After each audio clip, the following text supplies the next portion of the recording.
Starbucks CEO Howard Schultz, unions a manifestation of a bigger problem. Now, this is one place where I actually agree with that statement to an extent. I'm actually agreeing with the billionaire here. Unions are a manifestation of a bigger problem. That bigger problem being companies aren't paying their employees enough. Companies aren't offering good enough benefits. When left to their own devices, these capitalist systems will almost always lead to exploitation, if not always, depending on who you ask. So I'm curious how it's one of those things where like you reach the same conclusion, but I'm wondering when you show your work, how we're going to get there. Let's take a look. 15 years ago, Howard Schultz reprised his role as Starbucks CEO, returning to the helm to put the struggling company back on course.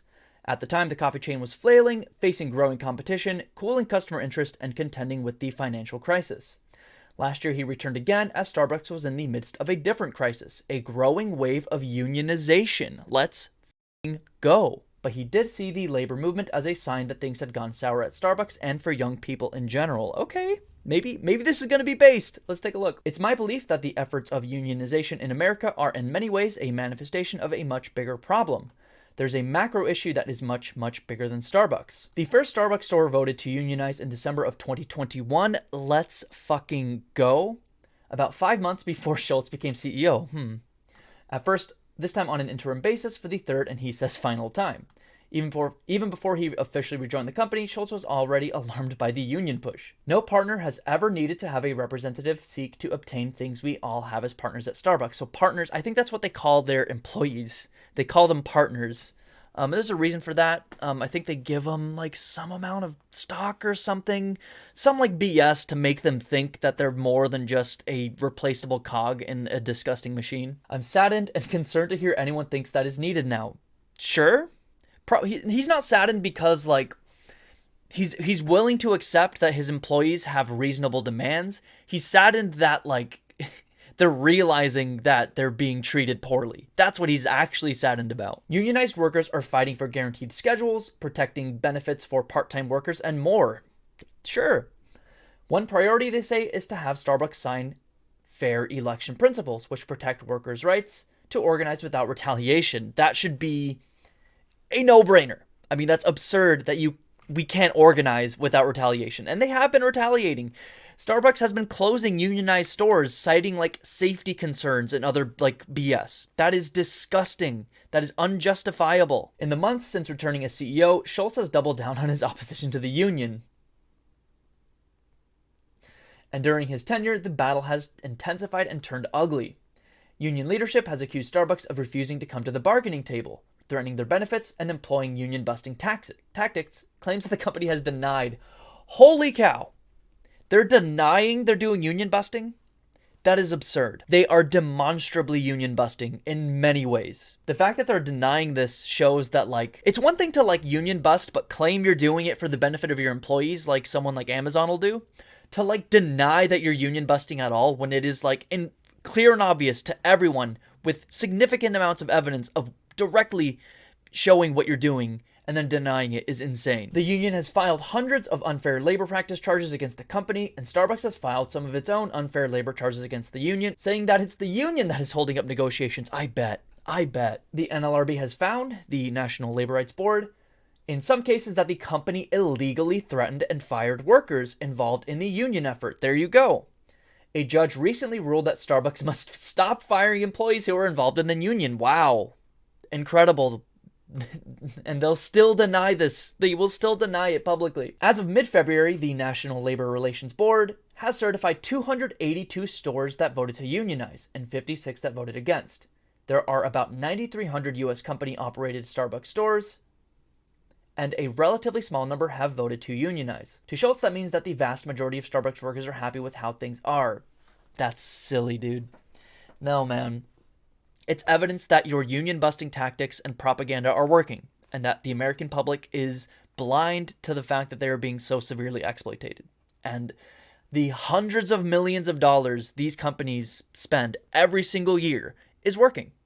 That's what that's evidence of. The union sees its growth, in spite of Starbucks' muscular fight against it, as a clear sign of worker interest. The fact that Starbucks workers are continuing to organize and win shows just how much workers need and desire a union, Starbucks Workers United said in a statement to CNN. Over the years, Starbucks has cultivated its image as a progressive company. Oh my God, dude. Yeah, sure. An image that Schultz himself helped establish by offering employees health insurance, tuition reimbursement, and company stock. But as he prepares to step down from the CEO role, that reputation is being challenged. Good. In large part because of the company's steadfast opposition to the union. But Schultz, who doesn't think fighting the workers' unionization effort will tinge the company's legacy, is not backing down. I've talked to thousands of our Starbucks partners. I was shocked, stunned to hear the loneliness, the anxiety, the fractured trust in government. Oh my God, dude.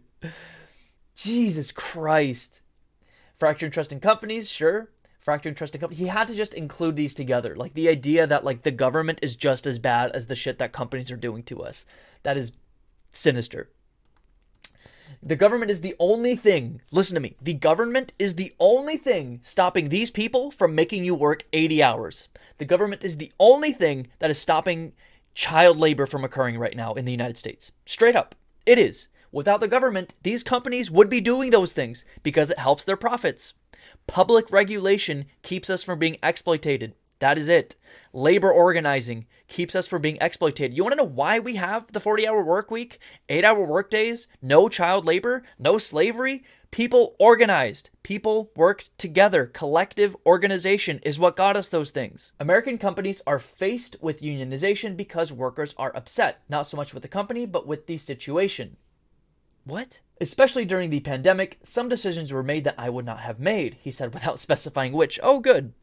Incredible. When asked for more details, a spokesperson pointed to the resumption of training programs in 2022. What? As a result, I think people did lose trust in the leadership of the company. Efforts to unionize, he said, were spurred because Starbucks was not leading the way that was consistent with its history. Still, he sees the union as a relatively minor issue that represents the desires of a small group of people. It is growing. If a de minimis group of people file for a petition to be unionized, they have a right to do so. But we as a company have a right to say we have a different vision that is better. Ideologically, some would argue no, actually. It is the employee's right to make that decision, not the company's. But that's likely not the case, says Rebecca Given, a associate professor of labor studies and employment relations at the Rutgers School of Management and Labor Relations. I'm sure there's a large number of people who are interested in unionizing but are afraid. Exactly. We know just from general polling data that many workers are interested in organizing collectively or in being represented collectively. This is especially true among younger workers, she said. Collectively, workers hold sway with employers, giving them more power to negotiate. This is a good thing. This is almost always a good thing. If Starbucks really thought that not many people were interested, then they could pledge neutrality. Exactly, Given said, as Microsoft did last year.